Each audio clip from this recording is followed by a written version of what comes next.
YouTube, how's it going? I'm back with another 7-round NFL mock draft. This one's for the Pittsburgh Steelers, late first-round pick.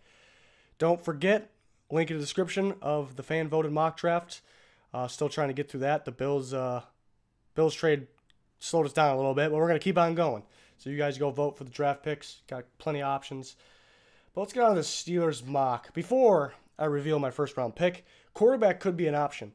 But if you watch the Saints mock draft, I discuss that it's pretty much the same thing as the Saints and the Steelers. You go big or you go home with the quarterback position. So you either go first round or trade up in the first round, get the guy of the future, or mainly the Steelers. If I had to pick one, Steelers or the Saints, who if you didn't take one in the first or second, you don't take one at all, it's the Steelers. Because, I like Josh Dobbs as your future maybe backup.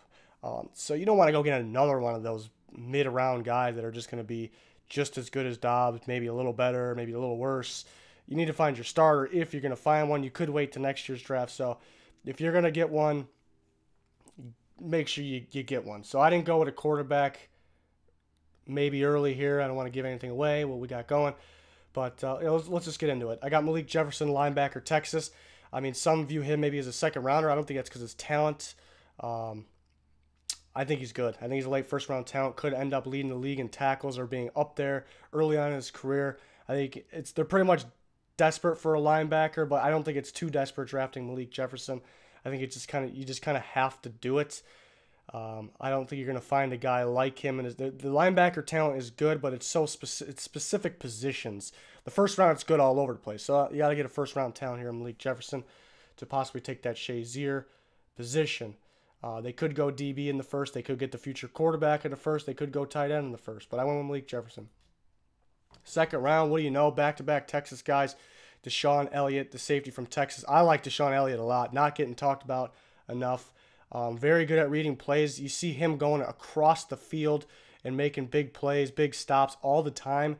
And he has a ton of interceptions. Like, what is there not to like about this guy? Maybe he doesn't have the best speed, but, his burst and quickness is very good when you watch him on film. If somebody took him late first, I wouldn't complain about it. I like him in the round 2. He possibly can go round 3, which would be just a ridiculous pick. So I think they can use another safety there, possibly him with Sean Davis. Very interesting what the Steelers got going on at the safety position. What are they going to do? Really, DBs in general, I think they need some new guys in there. I always viewed Sean Davis as a corner coming out as a prospect-wise, which that's how I remember all these NFL guys because I've been covering the draft for so long. I thought he was going to be a corner. Not that he's a bad safety, but we'll see what they do there. Kind of like the Cowboys, Byron Jones. Thought he was going to be a corner as well. They moved him from safety to corner supposedly for this year. We'll see. It's one of those situations. I don't think they do it, but if I was running the defense, I'd take a look at Sean Davis at corner. That's my point. But Deshaun Elliott would be a great pick. I think he could start day 1 at safety. Third round, get Anthony Averett, corner from Alabama. Could possibly go second, but could also go third. So I have best case scenario here. I think he could start right away. Artie Burns can play, but I remember when they drafted him late first, I thought he was more of a mid to late second.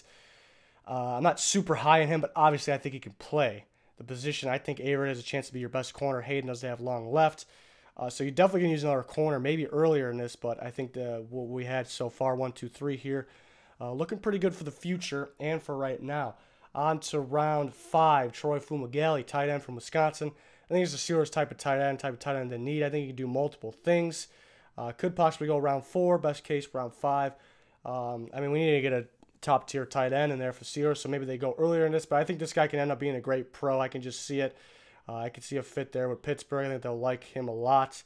Just adds another weapon there on offense. Would be very scary. Another round 5, T. Gray Scales, linebacker from Indiana. Can play in or out, I think. Very underrated. Could end up going earlier in this, but I think there's more of his range. A guy for a round 5 guy here. He can play early on in his career. They need more linebacker help. So I for sure like him with the Steelers. So that's 2 drafted linebackers already, which I think they need. Mainly defense, obviously. And then round 7, Anthony Winbush, edge from Ball State. He's a good player, good football player. The reason he drops this far is because size, maybe undersized, even though he's very strong and he can play on the end. He can play, well, the Steelers running their 3 or 4, so he steps back.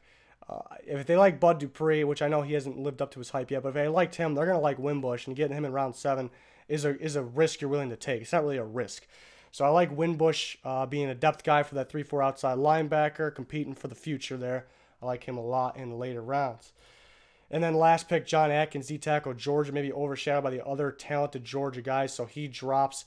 I think he can use a nose tackle, backup nose tackle right now. Maybe a guy that can play in the future. That's what round 7 is all about there. So there we go. Mainly defense there for the Steelers. No quarterback, as you can see. Go big or go home with the quarterback. I mean, if they don't have too many giant needs, they need some help on defense. But if they trade it up for a guy that dropped a little bit in the first round, I can see it. Very similar. Steelers and the Saints are very similar situations there. But that'll do it for the Steelers mock draft. And we're going to keep going through. We're almost done finishing the first round teams. Then we got the Chiefs, Texans, who do not have a first round. And then we're going to continue on ranking prospects. We're going to keep going up till the draft. And then even after the draft, we'll just start covering the upcoming season. Plenty of stuff to come. Thanks for watching. Please like, subscribe if you haven't already. Goodbye.